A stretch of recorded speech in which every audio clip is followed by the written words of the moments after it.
श्रीमात्रे नमः।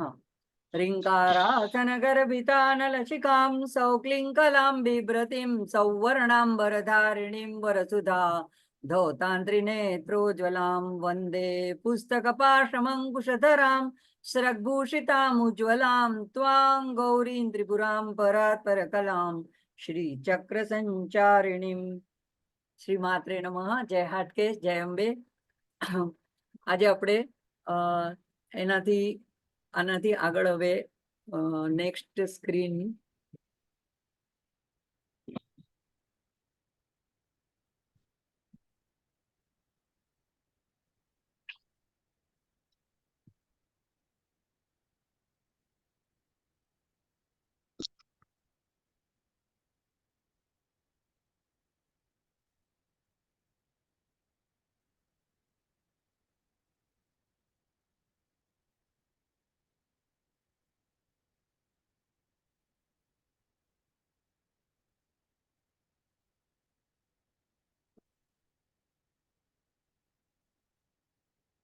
હવે આની સ્ક્રીન નથી ચેન્જ થતી, મને ખ્યાલ નથી આવતો।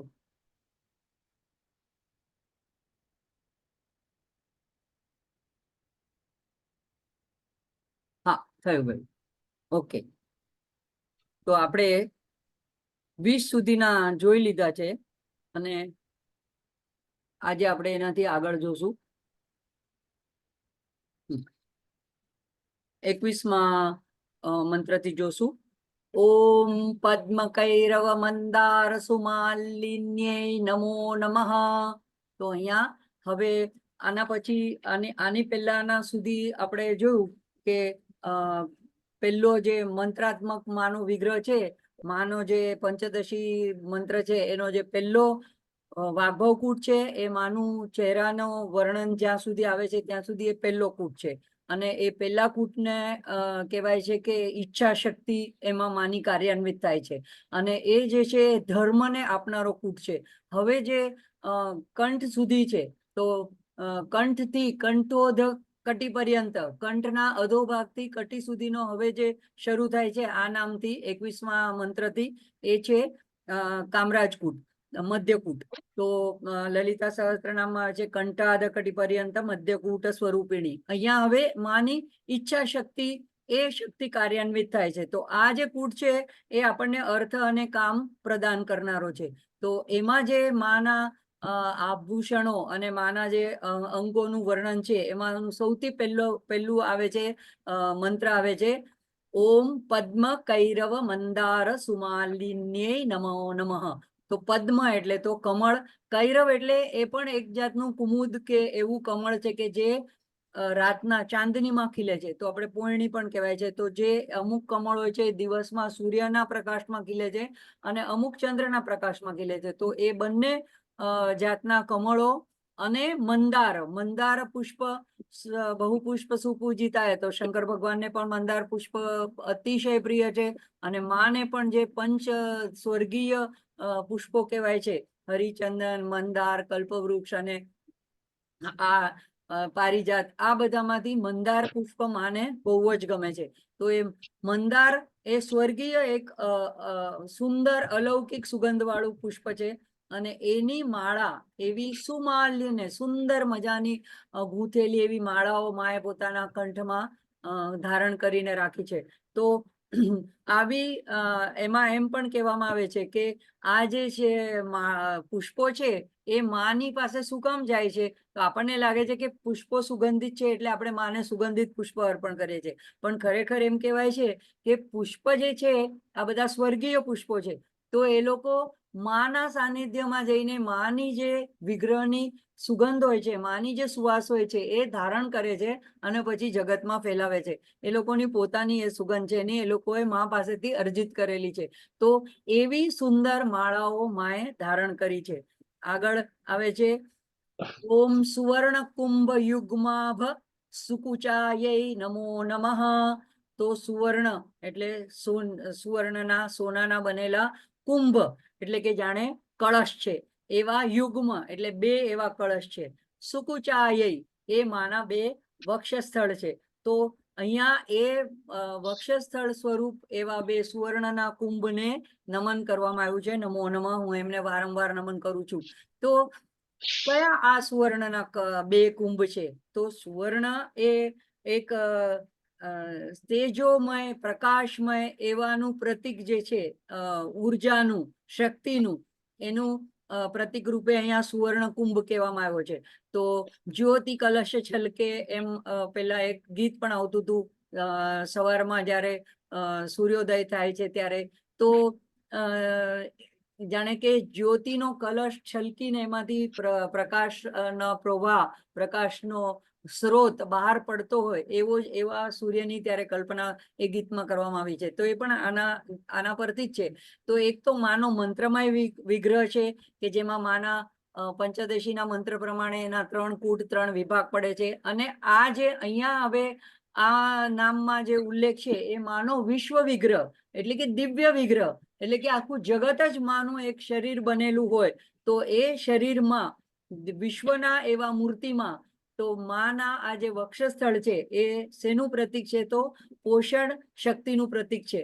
કારણ કે સૂર્ય જે છે એ પૃથ્વી ઉપરના બધા જ પ્રાણીઓ માટે, પક્ષીઓ માટે, વનસ્પતિ માટે એ પ્રાણ શક્તિ એને જીવન શક્તિ આપનારું એવું તત્વ છે.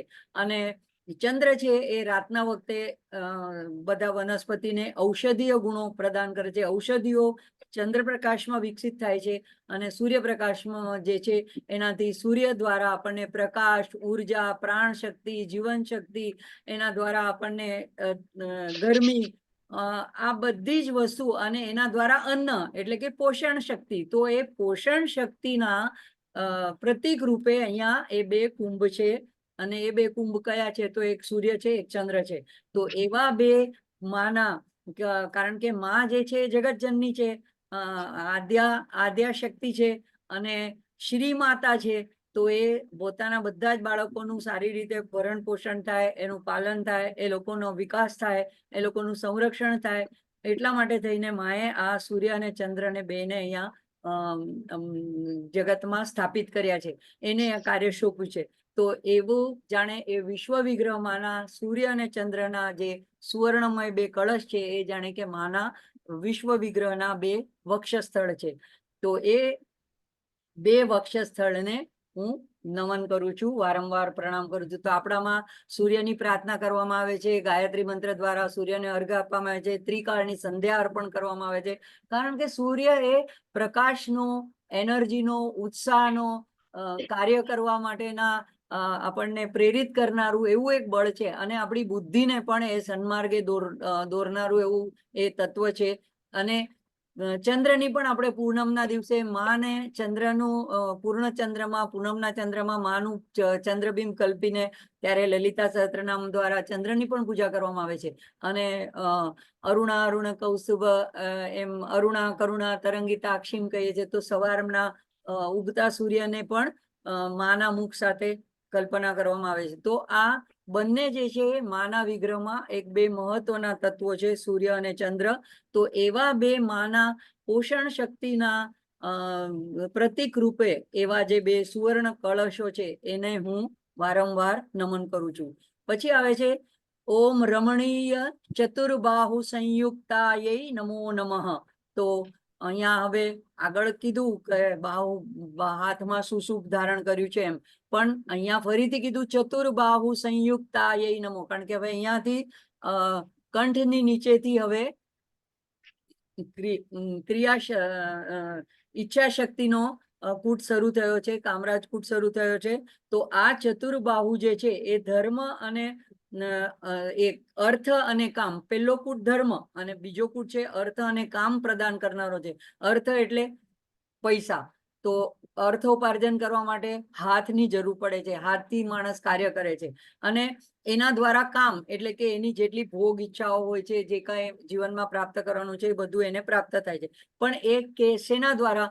તો માના જે આ 4 હાથ છે એ 4 આપણા પુરુષાર્થ છે એના પણ એ પ્રતિનિધિત્વ કરે છે. તો ધર્મ, અર્થ, કામ, મોક્ષ. અને બીજા અર્થમાં જોઈએ તો બાલા ત્રિપુર સુંદરીનું જે સ્વરૂપ છે એમાં વરદ હસ્ત, અભય હસ્ત, જપમાલા અને પુસ્તક છે. તો એ પણ 4 હસ્ત છે. તો એ 4 હસ્તમાં વરદ એટલે તમે જે માગો એનાથી પણ અધિક. આપણને શું માગતા આવડવાનું છે મા પાસે, પણ માને ખબર છે કે આપણને શું જોઈએ છે. બાળક ગમે તે જીદ કરીને માગે, પણ મા એના હિતમાં હોય, કલ્યાણમાં હોય એ જ વસ્તુ એને આપે છે અને એ જ સમય આપે છે.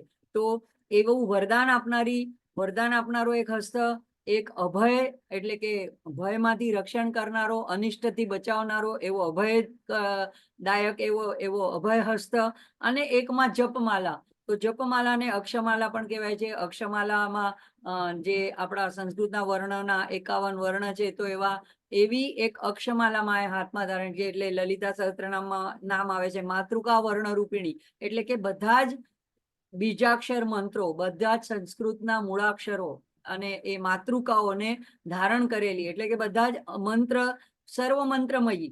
તો એવી માં એક હાથમાં એ અક્ષમાળા ધારણ કરેલી છે.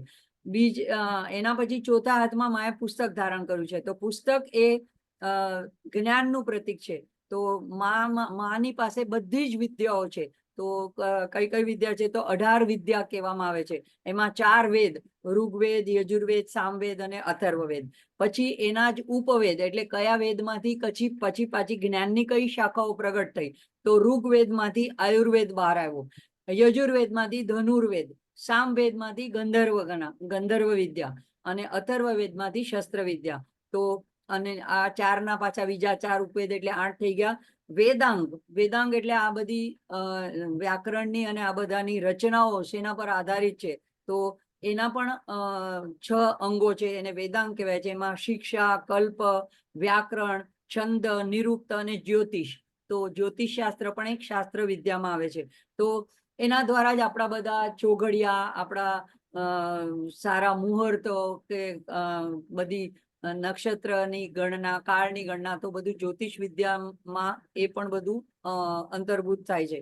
પછી 4 બીજા, તો 6 ને 4 10 ને 4 14. હજી બીજા જે 4 કે એને પૂર્વોત્તર મીમાંસા, ન્યાયશાસ્ત્ર, આ આપણા શાસ્ત્રો છે, પુરાણ અને ધર્મશાસ્ત્ર, આ 4. હવે 64 કલા અને તંત્રશાસ્ત્ર, એ બધાનો પણ આની અંદર સમાવેશ થઈ જાય. તો આ બધી 18 વિદ્યાઓ, એ બધાનું પ્રતીક એક પુસ્તક જ્ઞાનનું, એ પણ માએ પોતાના હાથમાં રાખ્યું છે. એટલે કે માની પાસેથી જેને જે જોતું હોય એ વસ્તુ, જેની કામના કરે, જેની ઈચ્છા કરે, એ આપનારી પોતાના 4 હાથમાં આ બધું ધારણ કરીને રહેલી છે. તો એને એટલા માટે એને કહેવાય છે રમણીય. પાછું કે છે આગળ, તો રમણીય એટલે એક આનંદ આપતું, નિત્ય નૂતન સૌંદર્ય, અને એક ગૌરવર્ણ એમના હાથ છે. તો એક સૌંદર્ય લહરી રૂપ એમનું સ્વરૂપ છે, એક આનંદ લહરી રૂપ એમનું સ્વરૂપ છે, આકર્ષક, નાજુક, સુંદર એવા એમના હાથ છે. તો એવું જેવું લલિતા સહસ્ત્રનામમાં આવે છે સર્વાભરણ ભૂષિતા. તો સર્વ આભરણ, સર્વ અલંકારોથી ભૂષિત એવી માં છે. તો એમાં આવે છે રમણીય ચતુર્બાહુ સંયુક્તાય નમો નમઃ. હવે આવે છે કનકાંગદ કેયુર ભૂષિતાય નમો નમઃ. કનક એટલે કે સુવર્ણ, પાછું અંગદ અને કેયુર. અંગદ એટલે બાજુબંધ અને કેયુર એટલે કડા અથવા તો બ્રેસલેટ. તો એવા માએ એ બધા આભૂષણોથી માં ભૂષિત છે, અલંકારો માએ પોતાના હાથમાં. એટલે કે ચતુર્બાહુ છે એ છે તો ખરા, પણ સાથે સાથે આવા સૌંદર્યના અલંકારો, આવા સુવર્ણમય અલંકારોથી પણ માં ભૂષિત છે. તો એના પછીનું નામ આવે છે બૃહદ સૌવર્ણ સૌંદર્ય વસનાય નમો નમઃ. તો બૃહદ એટલે એકદમ વિસ્તારિત, ખૂબ મોટું, વિશાળ. તો એ બૃહદ એવું સૌવર્ણ, પાછું સુવર્ણ, માના જેટલા અલંકારો છે એમાં બધામાં ક્યાંક ને ક્યાંક કનક, સુવર્ણ આ વસ્તુ આવ્યા કરે છે. કારણ કે સુવર્ણ એ બધી ધાતુઓમાં સર્વશ્રેષ્ઠ ગણાય છે. એને કાટ લાગતો નથી અને શુદ્ધ 100% સોનું જેમ કહેવાય. એટલે કોઈ વ્યક્તિ પણ જો એકદમ ઈમાનદાર હોય અને સર્વગુણ સંપન્ન હોય, તો આપણે એમ કે તો 100% સોનું છે, એવો એના માટે ફ્રેઝ વપરાય છે.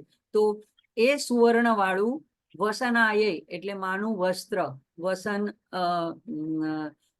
એમના આખી વિગ્રહને પણ કહી શકાય, એમને ધારણ કરેલા વસ્ત્રને. તો એવું સૌંદર્યમય વસનાય એવા વસનને નમો નમઃ. તો આપણે પણ માને જ્યારે બધું અલંકાર ધરાવીએ છીએ, અર્પણ કરીએ છીએ, તો માને ચુંદડી પણ અર્પણ કરીએ છીએ. તો એ અહીંયા સૌવર્ણ સૌંદર્ય વસનાય. તો એટલા માટે એમ એનો અર્થ મારી દ્રષ્ટિએ એમ પણ થઈ શકે કે માં જે છે એ વિગ્રહ પોતે જ અનેક રૂપ બની ગઈ છે. તો આ પ્રકૃતિ આખી જે પંચમહાભૂત છે એ પણ માનું સ્વરૂપ છે. સૌંદર્ય લહરીમાં પણ આવે છે કે તમે જ મન છો, તમે જ આકાશ છો, તમે જ વાયુ છો, તમે જ તેજ છો, તમે જ જળ છો, તમે જ પૃથ્વી છો. તો એ પાંચે પાંચ અને આપણી અંદરનું મન, તો એ બધું જ માં બનેલા છે. તો એવી જે પ્રકૃતિ સૌંદર્ય બધાને જ ખબર છે કે ક્યાંય પણ તમે જ્યાં કોઈ મનુષ્ય એને પોલ્યુટ કરેલું ન હોય, બગાડ્યું ન હોય, તો એને એવા પ્રકૃતિ સૌંદર્ય જોઈને માણસને હંમેશા એકદમ આહલાદ, શાંતિ, ઠંડક, શીતળતા અને ઉત્સાહ એવું નિર્માણ થાય છે. તો એવું માએ વસન ધારણ કર્યું છે. એટલે કે જાણે કે આ જગતરૂપ પ્રકૃતિ એ જ માએ એને ઓઢી લીધી છે, એ જ જાણે કે એનું વસન બની ગયું છે. એટલે એવી સુંદર પ્રકૃતિ ધારણ કરેલી મૂળ પ્રકૃતિ, આદ્ય શક્તિ, એવી ભૂષિતાય નમો નમઃ. તો બૃહદ સંવર્ણ સૌંદર્ય વસનાય નમો નમઃ. તો આજે આપણે અહીંયા રોકાશું અને આનું પઠન લઈ લેશું. ગયા વખતનું પણ બાકી છે. તો